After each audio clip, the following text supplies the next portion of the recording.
Number 6 जे प्रक्रम, जिसका हमने प्रथम पार्ट पहले कर लिया है। अब हम इसका द्वितीय पार्ट करेंगे। तो दोस्तों, वीडियो को कीजिए लाइक और अपने दोस्तों के साथ शेयर कीजिए ताकि वीडियो आपके दोस्तों को भी पढ़ने में आसानी दे सके। तो हम इसके सेकंड पार्ट को स्टार्ट करते हैं। फर्स्ट पार्ट वाली वीडियो आप चैनल के प्लेलिस्ट में जाकर देख सकते हैं। तो फर्स्ट वीडियो में हम पादपों के परिवहन के बारे में पढ़ रहे थे। इसमें जाइलम एवं फ्लोएम दो पादप के परिवहन माध्यम हैं। पहले हम पढ़ते हैं कि जाइलम क्या होता है। पादप तंत्र का एक अवयव है जो मृदा से प्राप्त जल और खनिज लवणों का वहन करता है, जबकि फ्लोएम पत्तियों द्वारा प्रकाश संश्लेषण उत्पादों के पौधों के अन्य भागों तक वहन करता है। जड़ व मृदा के मध्य आहन सांद्र में अंतर चलते जल मृदा से जड़ों में प्रवेश कर जाता है तथा इसी के साथ एक जल स्तंभ निर्माण हो सकता है जो कि जल का लगातार ऊपर की ओर धकेलता है। यही दाब जल के ऊंचे वृक्ष के विभिन्न भागों तक पहुंचाता है। यही जल पादप के वायवीय भागों तक वाष्प के रूप में वातावरण में विलीन हो जाता है। यह प्रकरण वाष्पोत्सर्जन कहलाता है। तो वाष्पोत्सर्जन किसे कहते हैं, ये भी आप याद कर लें कि जल पादप के वायवीय भागों द्वारा वाष्प के रूप में वातावरण में विलीन हो जाता है। यह प्रक्रम वाष्पोत्सर्जन कहलाता है। इस प्रक्रम द्वारा पौधों को निम्न रूप से सहायता मिलती है। वाष्पोत्सर्जन द्वारा पौधों को क्या क्या सहायता मिलती है, इसे भी हम पढ़ लेते हैं। तो पहली है जल के अवशेषों में जड़ों से पत्तियों द्वारा जल और विलेय खनिज लवणों की ऊपरमुखी गति में सहायक है। ये पौधों में ताप नियमन में भी सहायक है। ये भोजन तथा दूसरों पदार्थों में स्थानांतरण, पौधों में भोजन का स्थानांतरण कैसे होता है। तो पहला टॉपिक है प्रकाश संश्लेषण के विलेय उत्पादों का वहन स्थानांतरण कहलाता है। प्रकाश संश्लेषण के विलेयों का उत्पादनों का वहन स्थानांतरण कहलाता है, जो कि फ्लोएम उत्तक द्वारा होता है। फ्लोएम एक उत्तक है। स्थानांतरित पत्तियों से पौधों के शेष भागों में ऊपरी मुखी तथा अधोमुखी दोनों दिशाओं में होता है। मतलब कि पत्तियों से पौधों में जो स्थानांतरण होता है, विलेय उत्पादों का वहन होता है, वो ऊपरमुखी भी होता है और अधोमुखी दोनों दिशाओं में होता है। तीसरा टॉपिक है फ्लोएम द्वारा स्थानांतरण ऊर्जा के प्रयोग से पूरा होता है, अतः सुक्रोज फ्लोएम उत्तक में एटीपी ऊर्जा से परासरण बल द्वारा स्थानित होता है। तो मानव में उत्सर्जन भी हम पढ़ लेते हैं।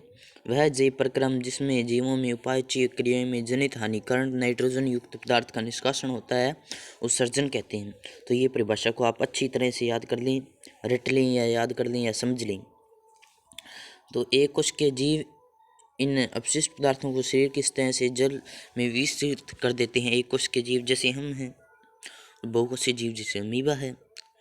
आगे बढ़ते हैं। मानव उत्सर्जन तंत्र में उपस्थित अंग निम्न प्रकार हैं। अब कौन कौन से, एक जोड़ा वृक्क है, एक जोड़ा मूत्रवाहिनी है, एक मूत्राशय है, एक मूत्र मार्ग है। ये देख सकते हैं आप। इसकी बाईं वृक्क है, ये धमनी है, वृक्क धमनी है। ये बायां वृक्क है, ये बायां वृक्क शिरा है, ये महाधमनी है। इसको हम और थोड़ा सा जूम इन कर लेते हैं जिससे हमें आसानी हो। अब देखिए आप, ये हमारा महाशिरा नीले रंग का, ब्लू रंग का, और ये बाह्य मूत्रवाहिनी पतली सी एक तार जा रही है, और ये महाधमनी लाल रंग की, और ये बाईं वक्र शिरा जो कि इसके बायां वक्र में जा रहा है, बायां वक्र ये, और ये बाईं वक्र धमनी। तो ये मूत्राशय और ये मूत्र मार्ग है। इस प्रकार हम इसे समझ सकते हैं। तो आप इस डायग्राम को याद कर लें और अच्छी तरह से 2-3 बार बना लें, जिससे आपको इसकी राइटिंग और लेवलिंग में आसानी हो। वृद्धि वृक्क में मूत्र बनने के बाद मूत्रवाहिनी से होता है मूत्राशय में एकत्रित हो जाता है। मतलब कि हमारा जो मूत्र है वो इसमें बनता है, फिर ये मूत्रवाहिनी में एकत्रित हो जाता है, इसमें नाड़ियों में एकत्रित हो जाता है। मूत्र बनाने के उद्देश्य रुधिर में वर्ज्य हानिकारक अपशिष्ट पदार्थों को छानकर बाहर करना है। मतलब कि रुधिर में वर्ज्य पदार्थों को बाहर करने के लिए कौन सी प्रक्रिया का उपयोग किया जाता है? तो उत्सर्जन आएगा। उत्सर्जन प्रक्रिया का प्रयोग किया जाता है। वृक्क में मूल निर्माण, मतलब कि जो हमारा वृक्क है उसमें मूत्र निर्माण की प्रक्रिया कैसे होती है? तो वृक्क में संरचनात्मक व क्रियात्मक इकाई वक्राणु कहलाती है। वक्राणु किसे कहते हैं? वृक्क की संरचनात्मक व क्रियात्मक इकाई वक्राणु कहलाती है। वक्राणु के मुख्य भाग इस प्रकार है। कोशिका गुच्छ, यह पतली भित्ति वाला रुधिर कोशिकाओं का गुच्छा होता है। बोमुन स्फुट, नलिकार भाग और संग्राहक वाहिनी। तो वक्र में उत्सर्जन की क्रियाविधि, तो क्रियाविधि आप इस डायग्राम द्वारा समझ सकते हैं। ये वक्राणु की रचना है। आप इसे अच्छी तरह से पढ़ लें, याद कर दें, जैसे भी है आप इस डायग्राम को देखना और बनाना सीख लें। मैं आपको दिखा देता हूँ। ये देखिए बोमन स्फुट और कोशिका गुच्छ वक्राणु के। ये वृक्क धमनी की शाखा, बाद में वृक्क शिरा बनता हुआ और इसके द्वारा संग्राहक वाहिनी द्वारा ये हमारा जो मूत्र होता है वो बाहर निकलता होगा। कोशिका गुच्छ निस्संदेह, जब वक्र धमनी की शाखा वक्राणु में प्रवेश करता है तब जल, लवण, ग्लूकोज, अमीनो अम्ल व अन्य नाइट्रोजन अपशिष्ट पदार्थों कोशिका गुच्छ से बोमन स्फुट में आ जाते हैं। वर्णनात्मक पुनः अवशोषण, वक्राणु के नलिकार भागों में शरीर के उपयोगी पदार्थों जैसे ग्लूकोज, अमीनो अम्ल, लवण एवं जल का पुनः अवशोषण होता है।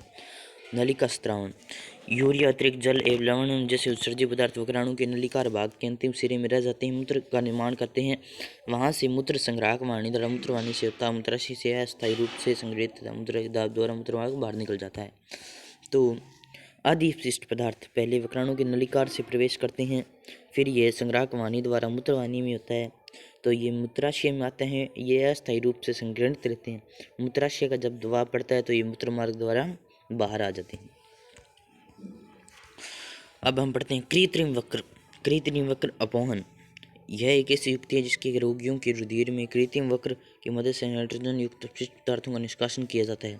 प्राय एक स्वस्थ व्यक्ति में 180 लीटर आरंभिक निस्यंदन वक्र में होता है। एक स्वस्थ व्यक्ति में 180 लीटर आरंभिक निस्यंदन होता है, जिससे भी उत्सर्जित मूल का आयन